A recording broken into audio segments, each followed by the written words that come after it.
sir. Cross-examination, Ms. Weimer? Thank you, Your Honor.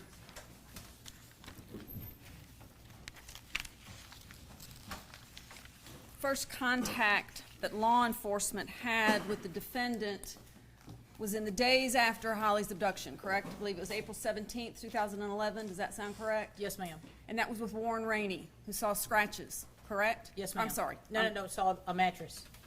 The mattress incident. Yes. Matt Ross saw the scratches, so let me Yes. not get ahead of myself. Warren Rainey took it upon himself to go to the defendant's house and post up and see what he could find out. Yes, ma'am. And in the course of that, saw the behavior, the bizarre behavior, whatever you want to describe it, of the defendant washing a mattress, scrubbing a mattress, and then taking off, running, once he knew the police were on his tail. It was concerning to him what he saw of Zach Adams' behavior. Yes, ma'am. Within those first days as well, officers, law enforcement officers, not TBI officers, other agencies, noticed the defendant had scratches that he hadn't had the days before Holly's abduction. Yes, ma'am. He had been arrested or stopped by law enforcement before Holly's abduction for an unrelated incident, no scratches, and after Holly is kidnapped and missing, he comes in contact with law enforcement again, and we have scratches. Yes, ma'am. Special Agent Matt Ross with the FBI, when he interviewed Zach, he noticed and photographed the scratches. After that, Terry Dykes, other law enforcement officers with TBI, went out and took a variety of statements from the defendant, didn't they? Yes, ma'am. In fact, I think there's as many as 10, 12 different incidences, different IRs, is that about correct, of interaction statements between Tennessee Bureau of Investigation agents and the defendant, Zach Adams. Yes, ma'am. Some of those were done by the FBI as well, but there were numerous statements that Mr. Adams had given. Everybody working together for the same common purpose of trying to, in those early days, weeks, months, years, find the body of Holly Bobo. Yes, ma'am. Early on, we were hopeful we could find her alive. Bring her home. Yes, ma'am. How many of those statements did Zach Adams mention? I was at the Community South Bank with my buddies Shane and Dylan that day. 0. How many times in those statements did Zach Adams say, go talk to, and he gave you a name of somebody that you all went and talked to, and that person said, oh yeah, I saw Zach Adams that morning? No one. Did people try to lie and give him an alibi? No, ma'am. Did Well, Rebecca Earp? Rebecca Earp, we interviewed her multiple times about where Zach was that day and what she could remember and what she saw. When is the first time Zach Adams ever mentioned to you or anybody that he was at the bank helping his buddy Shane withdraw money? May of 2024, I overheard it on a jail call between Mr. Adams and Dr. Spirko.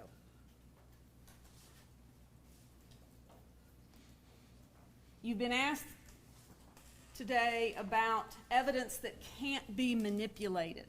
And I believe the list that you were given was cell phone records, let me make sure I get this right, cell phone records, bank records, Facebook records, and ATM video. Can't manipulate it, right? Yes, ma'am. What bank records did you have or do we have today that cause you concern about the guilt of Zach Adams? None. What cell phone records did you have or do we have today that cause you concern about the guilt of Zach Adams? None. What Facebook records do we have today or have we had that cause you concern about the guilt of Zach Adams? None. And last but not least, what ATM video footage have you seen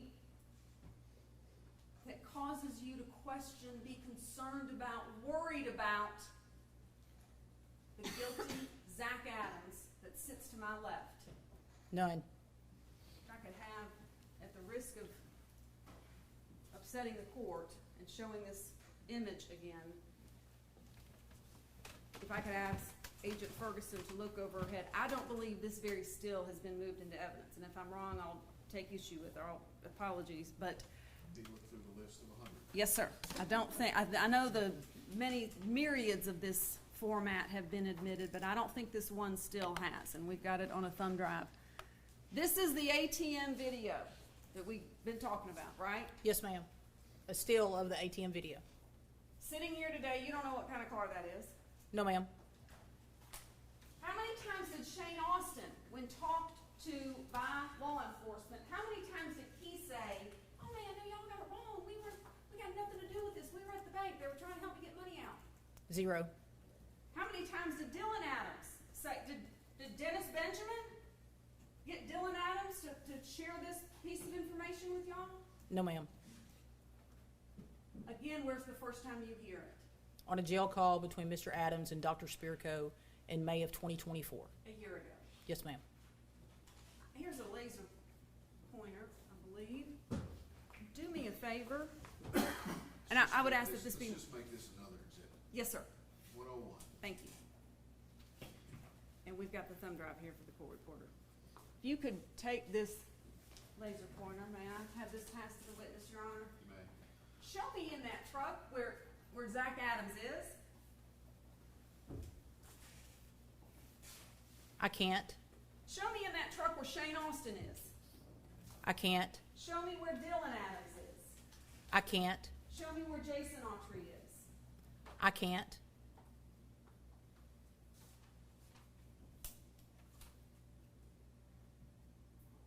What time did Shane Austin withdraw money from the bank? I don't know. The bank records were not time-stamped. We don't know. No, ma'am. You gonna take unstamped bank records into a grand jury? No, ma'am. They don't prove anything other than a transaction took place, but there's no timestamp to correlate with anything else.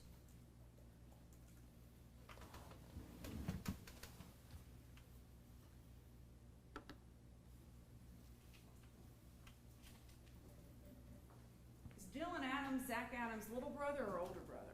Younger brother.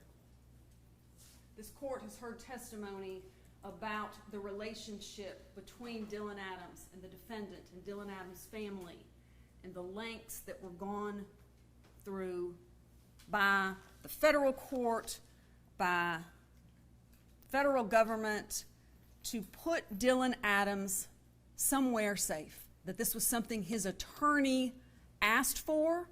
That was the testimony yesterday. Yes, Is that ma'am. your recollection of how that transpired? Yes, ma'am. His own attorney was concerned about his safety and well-being were he to return to this community. Yes, ma'am. When he pled guilty in federal court, had there been threats to Dylan Adams by the defendant Yes, ma'am. directly and gotten word to him, correct? It was through another inmate. Zach was being held in the Chester County Jail, and there was a fellow inmate, I don't recall his name, that was going to be transferred to Obion County, and Mr. Adams sent word through this inmate that with a threat to Dylan, something to the effect of, I'll put her in the hole, I'll put you in a hole like I did her too, or something to that effect.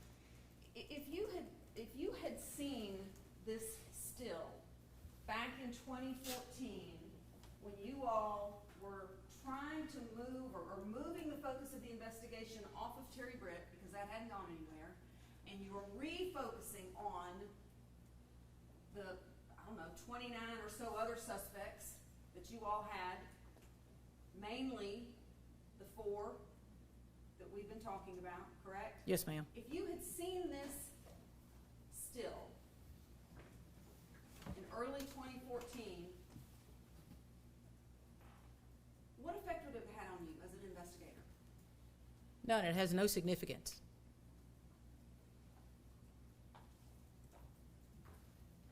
Is it possible, perhaps, when you talk to witnesses, whether it's you that is doing the interviewing or whether it's Terry Dicus or any of the other myriad of agents that interrogate, that talk to witnesses on behalf of TBI, is it sometimes the situation that people tell you a little bit of the truth and not all the truth? Yes, ma'am. That happens frequently. Do they sometimes tell you a little bit of the truth? They don't want to tell you the whole truth, and they're hoping that you get to the whole truth on your own. Yes, ma'am, especially when someone doesn't want to be involved in an investigation. We see this in all types of cases. If a witness knows something or heard something, I want to tell you this, but I don't want to be involved. Or as you described, they give you a little piece of information and hope that you can track it down and find the rest out yourself so you don't have to use them when it's time to go to court. Is it also sometimes a situation that they tell you a little bit of information and they're holding back on other information out of fear? Yes, ma'am, that happened in this case specifically. What do you mean? Early on, when we started focusing on the Adams brothers and Mr. Autry, agents would go out into the community to interview people, and people were scared. They were scared of Zach and Autry specifically. Not as much Dylan or Shane, but the community was very scared of Zach and Autry. In fact, that's how we learned of Autry. That's how I learned of Autry having the nickname A-Train. And people described Autry would act 3 different ways: if he was high, if he was a little high, or if he was very high, and how mean he could be. So people were very, very reluctant to give us information, because when these people had been arrested, when Mr. Adams and Mr. Autry and the others had been arrested, they didn't stay in jail very long. And those people were concerned that if they gave us information that could lead to the arrest, that the judicial system would fail again and they would be right back out, and then their fears may come true. And sometimes witnesses give you information that makes them look better. Is that accurate? Yes, ma'am. Or doesn't tell you or share with you every little piece that they were involved in?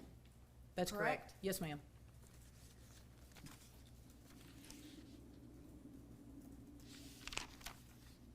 Terry Dyke